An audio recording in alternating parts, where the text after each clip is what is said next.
좀 어색하시죠? 항상 담임 목사님 설교하셨는데 제가 나와서 좀 어색하셨을 것 같은데요. 어떤 분들은 어색함을 넘어서 좀 불안한 분들도 계실 것 같아요. 그렇죠. 그런 분들 위해서 이 책을 준비했습니다. 알랭드 보통이라는 작가가 쓴 불안이라는 책이 있는데요. 오늘 불안하신 분들은 한 번쯤은 꼭 읽어보시기 바랍니다.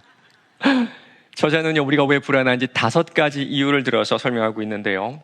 첫 번째 이유가 참 놀랍습니다. 나머지 4가지 이유는 이렇습니다. 속물근성, 기대, 능력주의, 불확실성, 하나같이 우리의 삶을 불안하게 하는 그런 요소들이죠. 그런데 이런 이유들보다 훨씬 더 근원적인 이유를 이렇게 말하고 있습니다. 사랑결핍. 사랑결핍. 돈이 없어서도 아닙니다. 성공하지 못해서도 아니고요. 자녀들이 내 마음대로 내 뜻대로 살아주지 못해서도 아니에요. 인간은 본능적으로 사랑을 갈망하는데 그 사랑과 인정을 받지 못했을 때 극심한 불안감을 경험하게 된다는 것입니다. 이 불안함을 다른 것들로 채우려고 하지만 그 과정 가운데 더 큰 불안함을 경험하게 돼요. 책의 내용을 잠깐 들어보세요. 나라는 자아상은 바람이 새는 풍선과 같아 늘 외부의 사랑이라는 헬륨을 집어넣어 주어야 하고 무시라는 아주 작은 바늘에 취약하기 짝이 없다. 동료 한 사람이 인사를 건성으로 하기만 해도, 연락을 했는데 아무런 답이 없기만 해도 우리의 기분은 시커멓게 멍들어 버린다. 누가 우리 이름을 기억해주고 과일 바구니라도 보내주면 갑자기 인생이란 살 가치가 있는 것이라고 환희해졌는다. 우리는 이런 불안함을 해결하기 위해 나만의 방법으로 살아가고 있는지도 모릅니다. 코로나 시기를 거치면서 영끌이라는 새로운 단어가 생겼는데요. 여러분 영끌이 뭔지 아시나요? 영혼까지 끌어모아서, 그러니까 할 수 있는 한 최대한 대출을 해서 아파트를 사는 것을 말하지요. 이 영끌족들이 아파트를 가장 많이 산 지역이 어딘 줄 아시나요? 노원, 도봉, 강북, 일명 노도강 지역이죠. 예, 맞습니다. 우리가 사는 우리 동네예요. 왜 영끌족들이 무리해서 아파트를 샀을까요? 부동산을 통해서 한 번에 큰 돈을 벌고자 하는 그런 마음이 있었겠죠. 그런데 조사해 보니까요, 그 마음보다 불안해서라고 합니다. 불안해서.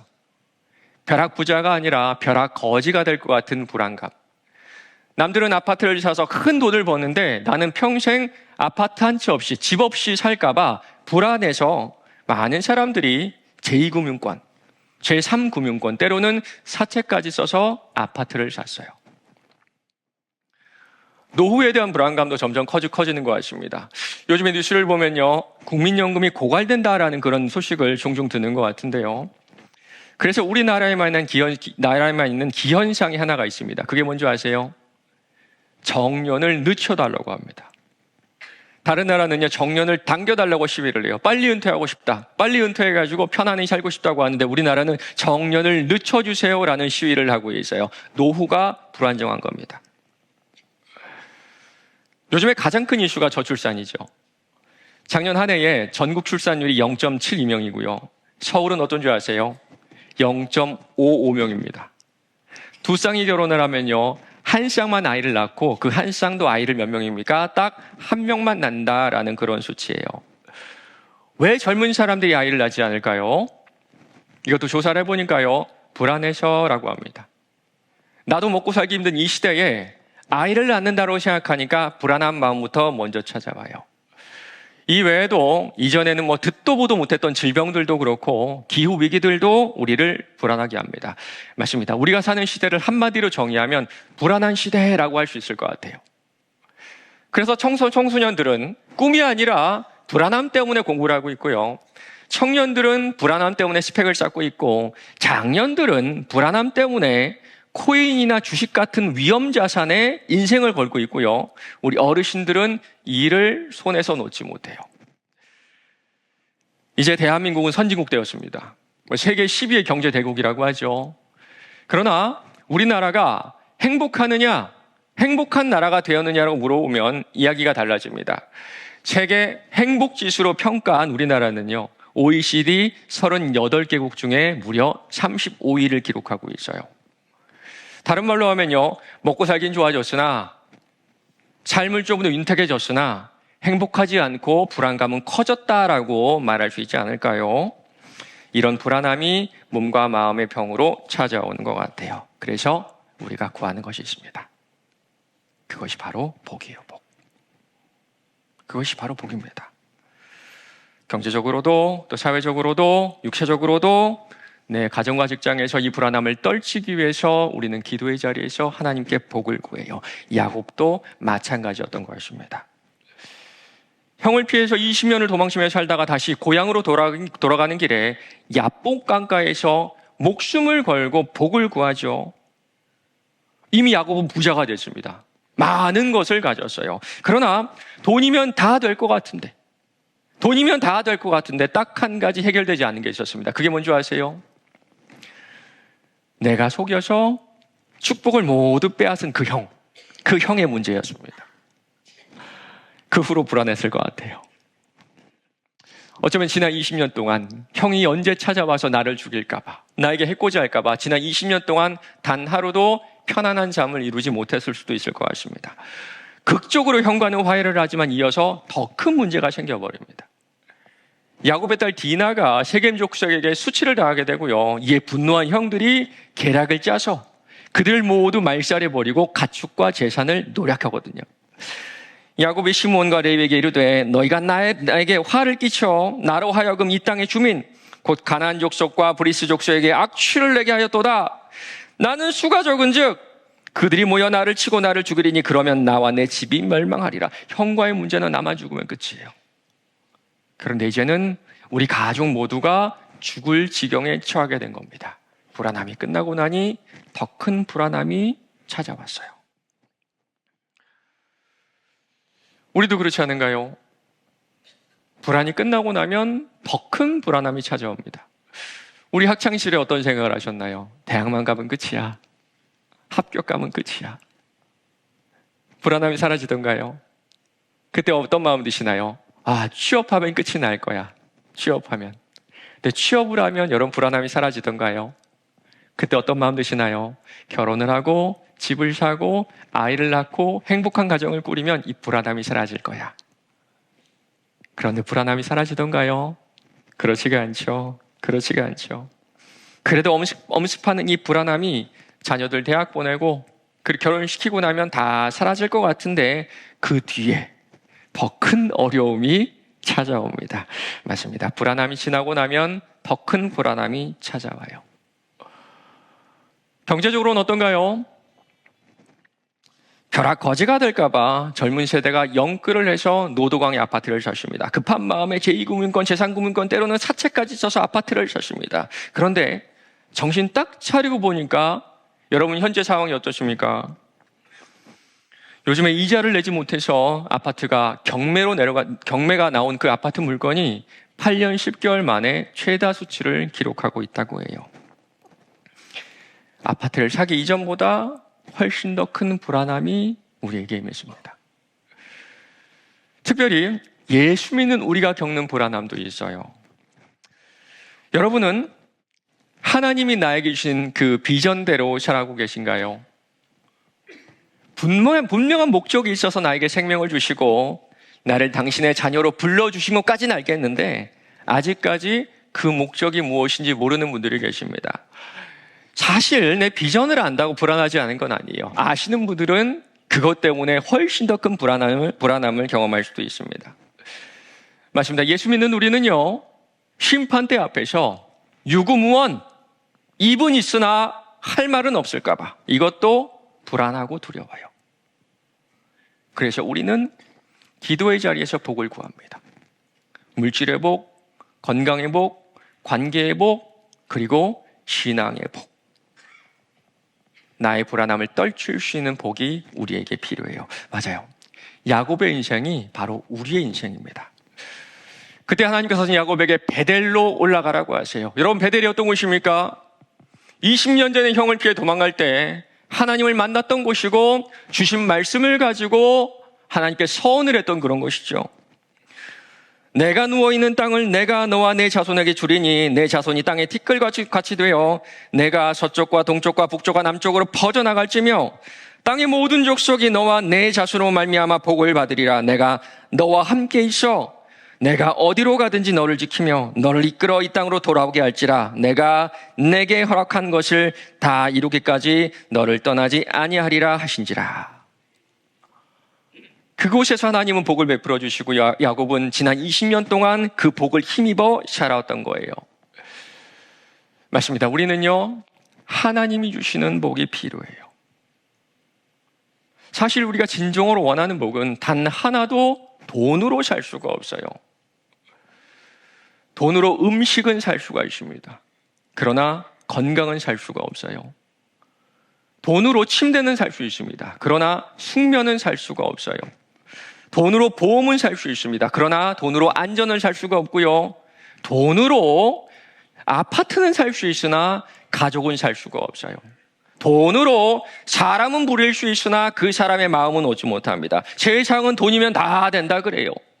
그러나 우리가 진정으로 원하는 것은 단 하나도 돈으로 살 수가 없고 모두 다 하나님께서만 우리에게 주실 수 있는 복입니다.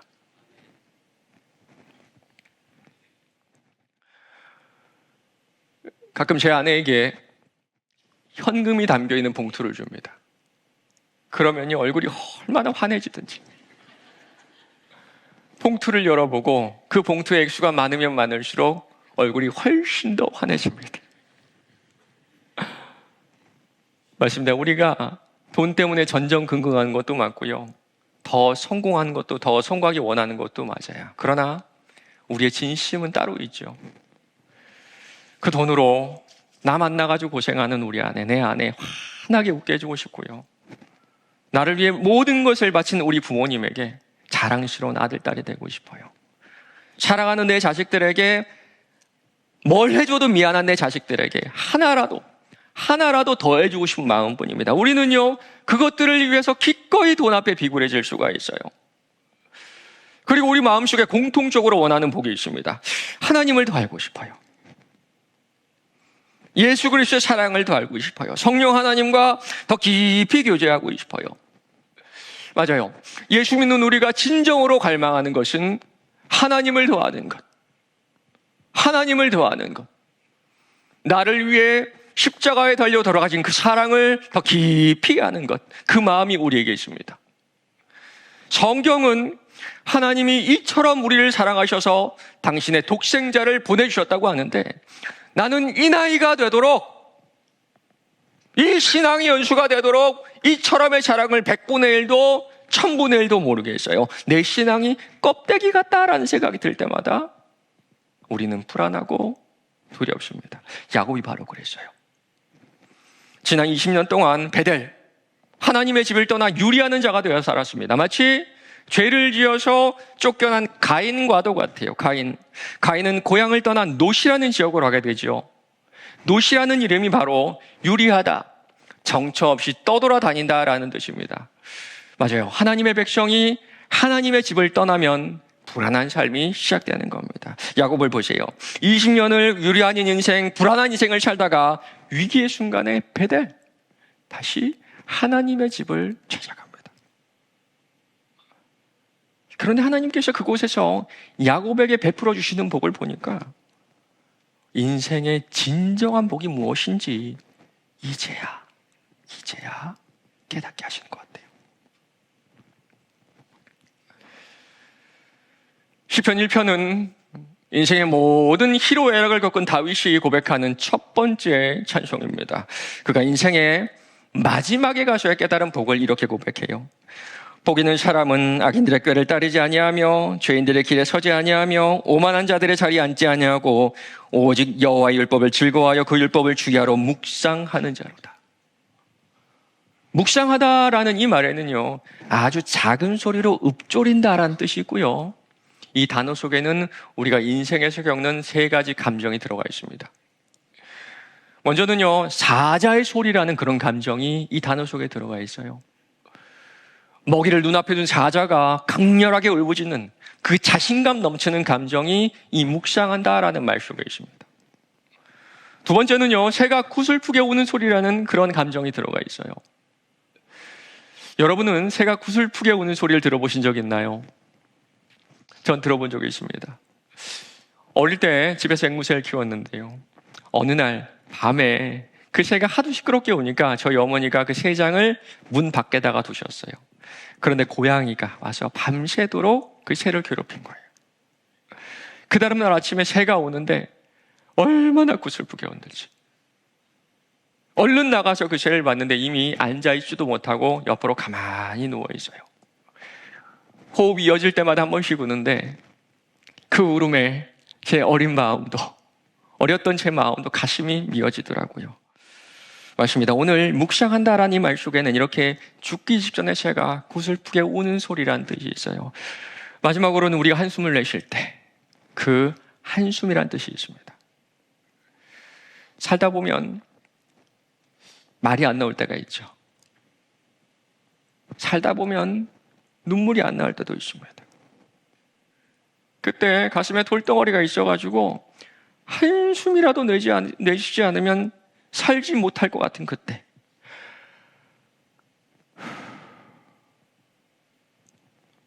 그때 내쉬는 이 한숨의 마음이 이 묵상하다라는 말 속에 들어있어요. 이 세 가지 감정을 모두 품고 살았던 사람이 바로 오늘 이 시를 지은 다윗이었습니다.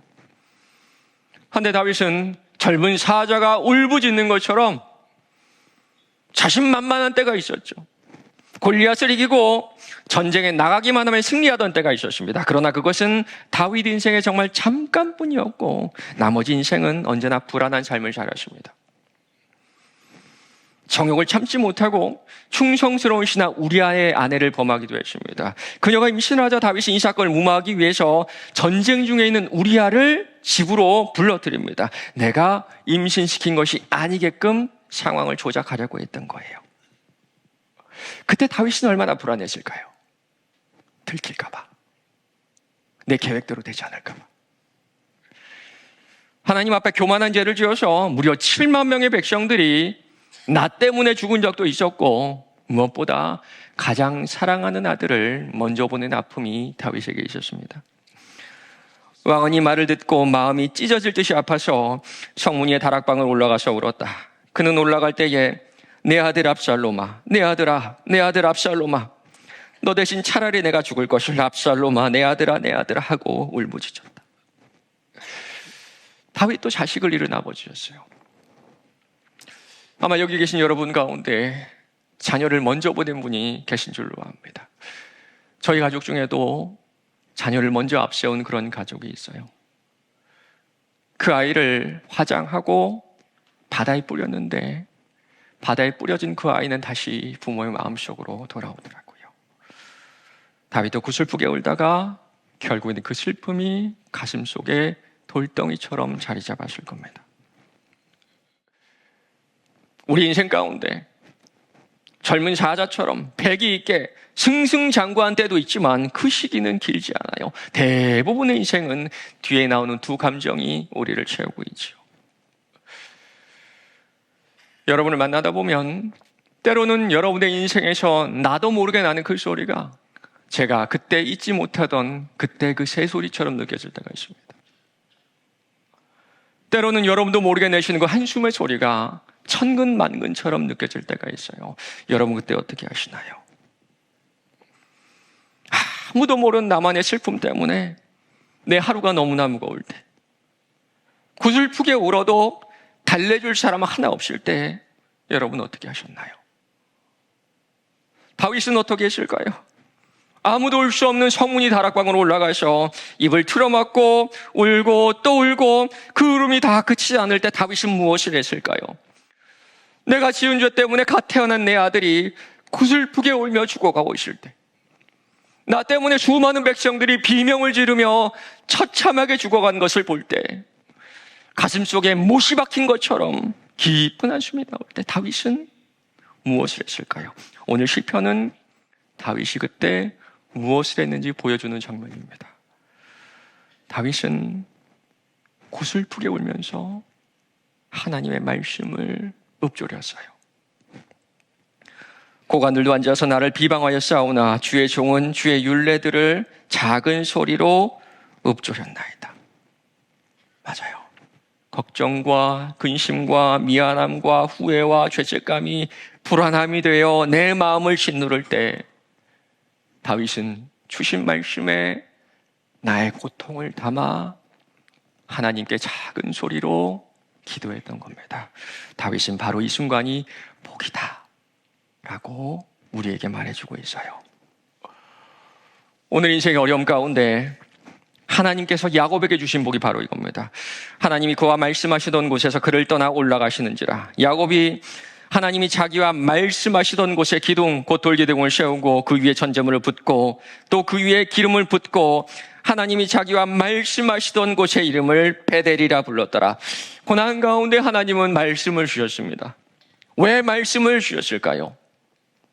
그 말씀을 읊조리게 하기 위함이. 지금은 어떤 말도 나오지 않는 내 입에 말씀을 넣어주시고 진심이든 아니든 억지로든 아니든 그 말씀에 내 인생의 고통을 담아 기도할 때 복 주시려고 내 입의 고백을 통해 복 주심을 가르치시려고 내 아픈 인생의 말씀을 주시고 내 입을 열어 기도하게 하세요. 사랑하는 성도 여러분, 오늘 나는 아닐지 모릅니다. 나는 별일 없이 평안하게 이 자리에 와 있는지도 몰라요. 그러나 지금 여러분과 같은 의자에 앉아 계신 분들 가운데 적어도 한 분은 불안함과 두려움으로, 앞이 보이지 않는 막막함으로, 아무도 모르는 육신의 고통으로 어찌할 바를 모르고 그저 주님 앞에 나오셨습니다. 잘하셨어요. 이곳이 바로 기도하는 우리 아버지의 집이에요.